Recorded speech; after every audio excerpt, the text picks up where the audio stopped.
मसँग डाक्टर साहब हुँदा हुँदै मेरो हालत हेर्नु के भएको यो हेर्नु के भएको भनिदिनुहोस् त डाक्टर साहब लिच इन्टक्सिकेसन खोइ कति बेला हो कुन चाहिँ बेला हो थाहा नै भएन कि जुकाले टोकेको छ होइन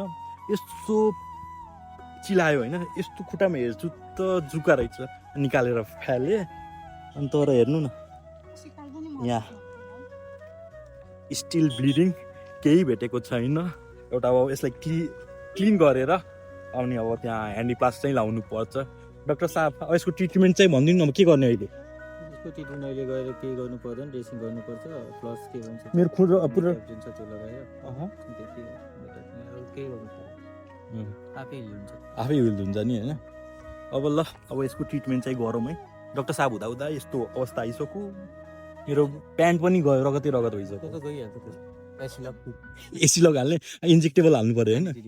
रेनिटिजिन इन्जेक्टेबल हालेर अनि सफा गर्नु पऱ्यो ल दुइटै लिचको ट्रिटमेन्ट अनि प्यान्ट पोहोर भएको ट्रिटमेन्ट दुइटै भनिदिनु भयो डाक्टर साहबले हाम्रो